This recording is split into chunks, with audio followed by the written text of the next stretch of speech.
Hi, this is Derek Tsai from LearnByBlogging.com.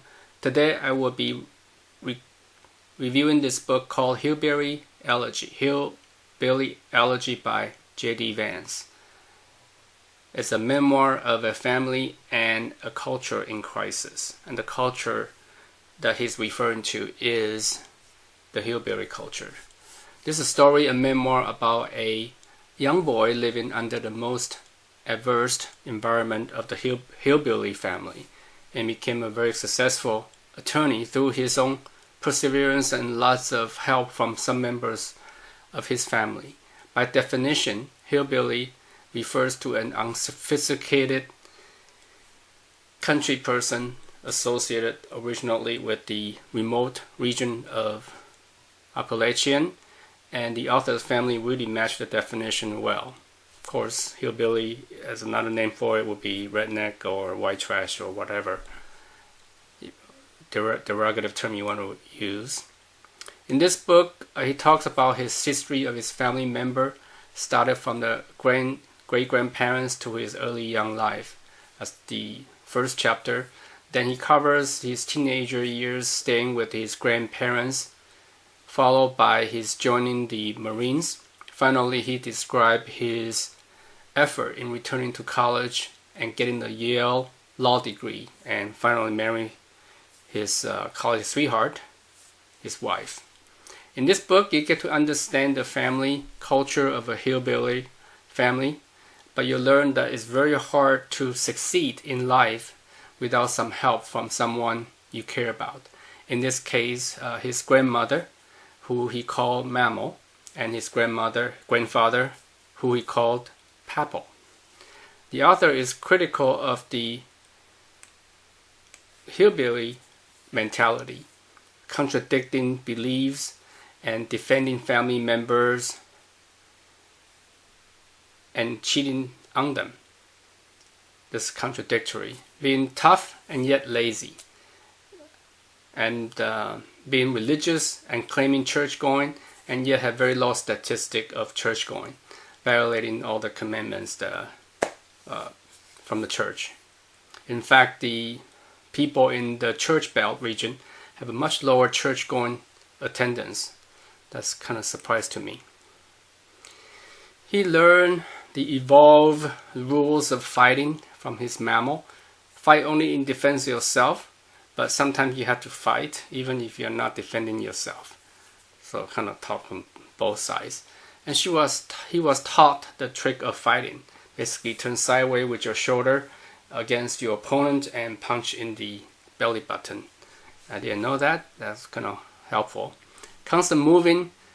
His constant moving and without a stable environment could do a severe damage to a kid's life, as in the author's case, especially when the environment was of constant fightings and even violence between his mother and the boyfriends or husbands at that time, resulting in revolving doors of father figures. It was like 4 or 5 father figures that he ended up with.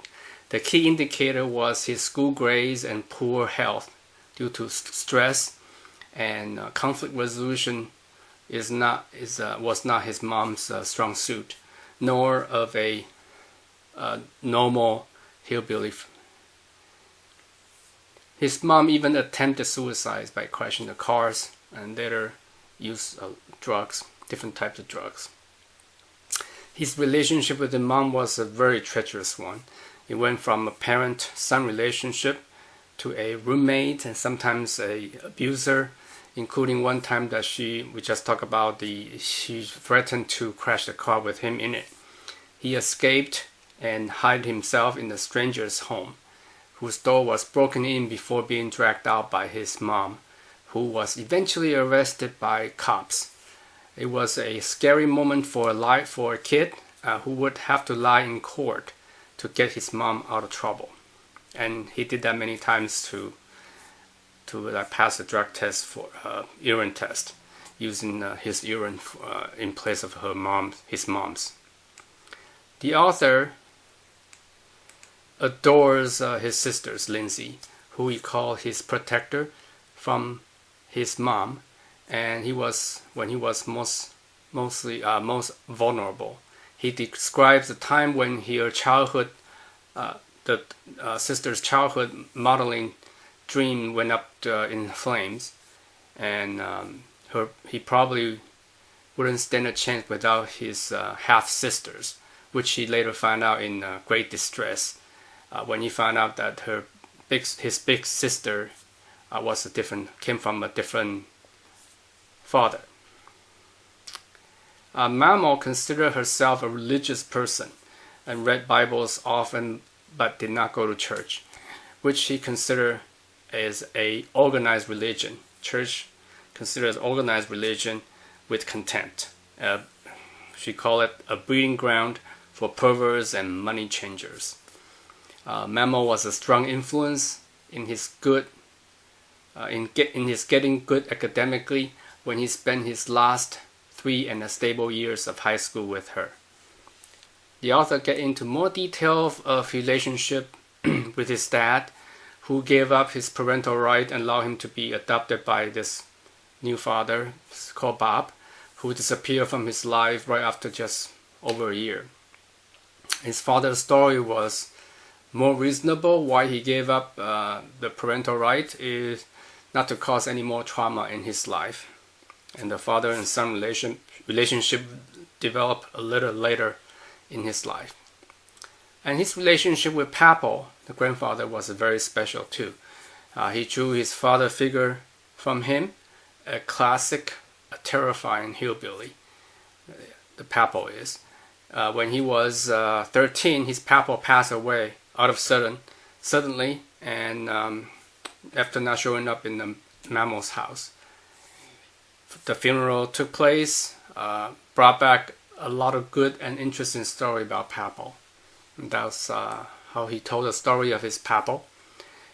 He joined the Marine to get trained in physical and mental toughness and fitness, and became and act like an adult, as seen by the barber shop in the corner store where he walked by many times in Middletown. That's where he lived.